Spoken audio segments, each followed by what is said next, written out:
Assalamualaikum warahmatullahi wabarakatuh. Salam sejahtera untuk kita semua.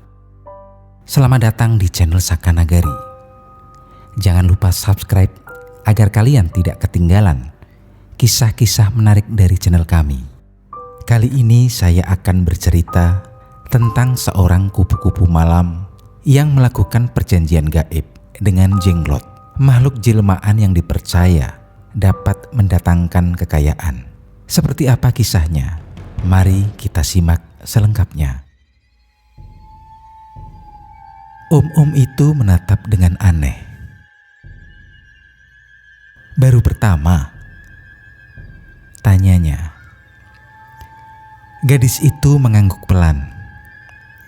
Tentu saja, baru pertama kali dia pergi ke hotel untuk melayani pria-pria kesepian.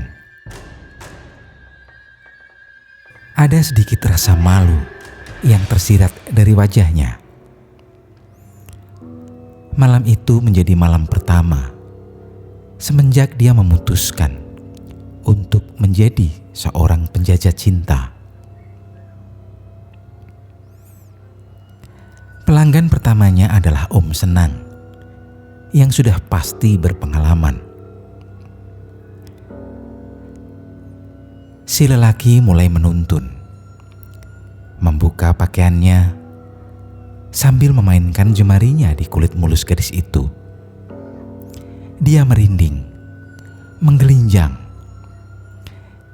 hingga membasahi malam itu dengan peluh dan cairan kenikmatan.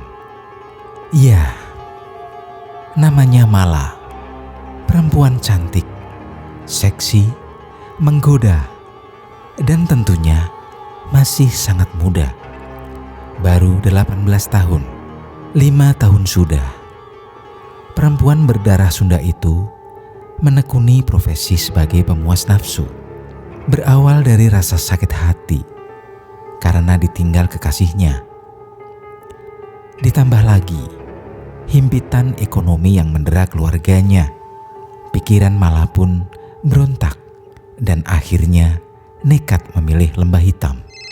Dering panggilan handphonenya berbunyi.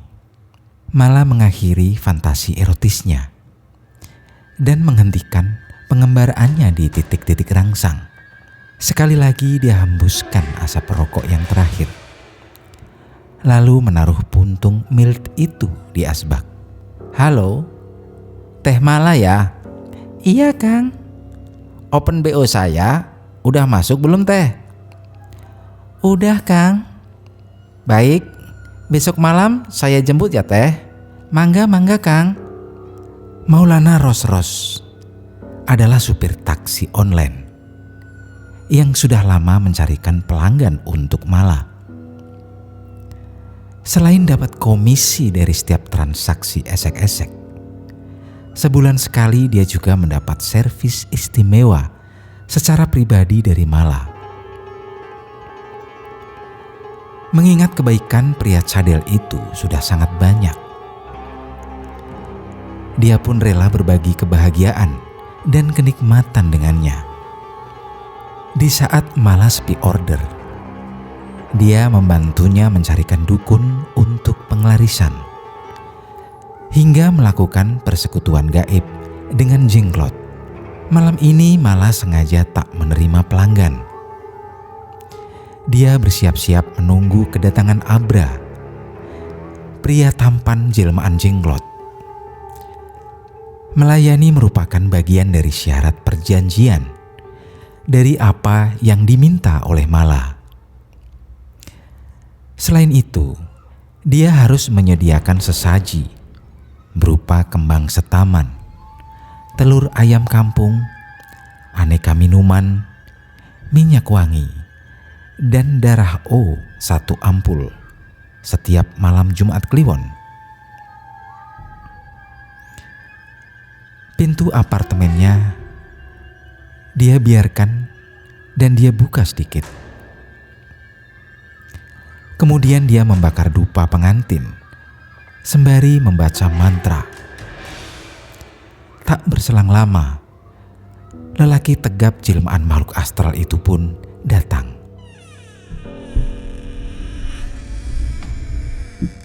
Abra menyentuh Mala, memeluk serta mencari ke setiap tonjolan dan sela-sela, membangkitkan gairah birahi dan desah puas. Ia jelajahi surga yang luar biasa. Keindahan akan payudara, paha, dan vagina Mala. Rintihan kecil keluar dari mulut mungil sang gadis ayu. Lalu pria tampan itu memeluk lebih erat, melingkarkan lengannya di sekeliling pinggang Mala. Ia merekahkan bibir gadis cantik itu di bawah mulutnya dan mencicipi rasa yang sesungguhnya. Abra menikmati setiap kuluman. Tangannya berkelana mengikuti naluri. Mala terus mendesah, membuat Abra semakin bernafsu. Tangannya terus meraba-raba di sela-sela ujung pahanya, disertai cubitan lembut di bukit tembem Mala yang ditumbuhi rerumputan. Sesaat kemudian, batang besar dan kekar itu pun menunjukkan kebolehannya, sementara lelaki perkasa itu melakukan genjotan-genjotan penuh rasa. Mala pun mengimbanginya dengan memutar-mutar pinggulnya. Akibatnya, dua gunung kembar yang ranum milik Mojang Gelis itu pun bergoyang-goyang mengikuti irama. Nafas keduanya semakin memburu, peluh semakin bercucuran, dan Abra terus memacu hunjamannya dengan ritme yang cepat. Tak lama kemudian, terdengar suara isakan, rintihan, dan erangan. Mungkin memang seperti itu ekspresi perempuan jika merasakan keenakan. Kini suara itu semakin keras dan kian mengeras. Akhirnya puncak asmara Mala pun datang. Tubuhnya kejang. Jepitan goa milik Mala yang semakin menguat menjadi pertanda Mala telah mencapai klimaksnya. Dan tak ayal lagi, semburan lahar panas dari singkong besar itu pun melengkapi drama asmara di malam keramat itu. Dalam dunia gaib, sosok Jenglot memang banyak dikenal lantaran mampu diwujudkan dalam sebuah bentuk yang bisa dilihat secara kasat mata. Dengan fisik kecil, berambut dan kuku yang panjang, membuat keberadaannya begitu populer di kalangan pegiat spiritual maupun masyarakat awan. Namun ada satu jenis Jenglot yang tak bisa sembarangan dilihat maupun dimiliki manusia, baik secara gaib maupun di dunia nyata, yakni Bathara Karang. Ada banyak misteri yang menyelubungi sosok Jenglot tersebut, mulai dari ketinggian ilmu yang dimiliki hingga dianggap sebagai manusia yang tubuhnya menyusut sedemikian rupa menjadi Jenglot. Keberadaan Jenglot Bathara Karang diyakini banyak tersebar di pesisir pantai selatan Jawa, seperti Pulau Nusa Kambangan, di Cilacap, Pantai Karangbolong di Kebumen, dan pesisir garis pantai dari Gunung Kidul Pacitan. Meski demikian, keberadaannya jarang bisa ditemui sembarangan karena memang tak mudah untuk dicari. Jenglot dipercaya memiliki kekuatan mistis dan memakan darah manusia. Masyarakat Indonesia meyakini Jenglot sebagai makhluk yang memiliki kekuatan mistis dan bisa digunakan sebagai kodam, pegangan pengusaha atau pejabat yang dapat melindungi dari serangan fisik maupun non-fisik. Makhluk ini hidup di hutan belantara, penuh dengan pohon raksasa sebagai tempat persembunyiannya. Karena bentuknya kecil, makhluk ini berjalan lambat dan hanya mampu keluar di malam hari. Secara medis, jenglot didefinisikan sebagai bukan makhluk hidup. Setelah diteliti oleh tim forensik Rumah Sakit Cipto Mangunkusumo Jakarta beberapa tahun silam, melalui foto sinar rongsen, peneliti di RSCM tidak menemukan ada unsur tulang di tubuh jenglot itu. Namun yang mengejutkan justru diperoleh dari penelitian DNA lapisan kulit jenglot yang mengelupas ternyata mirip manusia. Berawal dari seorang petapa yang menekuni ilmu Betara Karang pada masa ribuan tahun lalu. Ilmu Betara Karang diyakini sebagai ilmu kanuragan tingkat tinggi dan ilmu keabadian.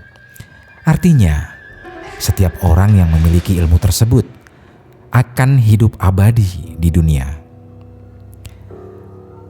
Ritualnya sendiri bisa dibilang tak mudah dan harus dilakukan selama puluhan tahun. Akibat kesombongannya atas kekuatan ilmu karang, jasad pun tak diterima bumi. Hal tersebut nyatanya tak menghindarkan pelakunya dari malaikat maut. Saat meninggal dunia, secara perlahan tubuh kaku tersebut akan menyusut menjadi kecil, kering, dan keriput. Sebagai konsekuensi dari perbuatannya. Meski demikian, rambut dan kuku tetap bisa tumbuh hingga memanjang. Pada fase inilah mereka telah menjelma menjadi jenglot yang selama ini dikenal. Hanya saja sosoknya lebih dari sekedar jenglot biasa karena memiliki ilmu karang. Sebutannya pun menjadi jenglot Batara Karang. Sebagian orang pecinta benda-benda bertuah menyebutnya dengan BK. Akumulasi energi berupa residual di masa lalu dalam waktu yang cukup lama membuatnya diliputi aura kegelapan yang jelas-jelas mengandung unsur negatif. Celakanya lagi, akibat kutukan rohnya belum bisa diterima di akhirat. Maka roh tersebut seperti terpenjara dalam jasad kecil itu. Jenglot sendiri sebenarnya diyakini sebagai benda mati, alias bukan makhluk hidup. Meski jenglot bukan makhluk hidup, tetapi daya spiritual jenglot tetap hidup dan dipelihara oleh para paranormal dan masyarakat yang mempercayainya. Karenanya, jenglot harus tetap diberi makan oleh orang yang memilikinya. Makanan jenglot sendiri konon adalah minyak wangi dan darah manusia golongan O dan AB. Percaya atau tidak, semua kembali kepada Anda. Demikianlah Sobat Sakanagari. Silahkan tulis saran Anda di kolom komentar. Sekian dari kami. Wassalamualaikum warahmatullahi wabarakatuh.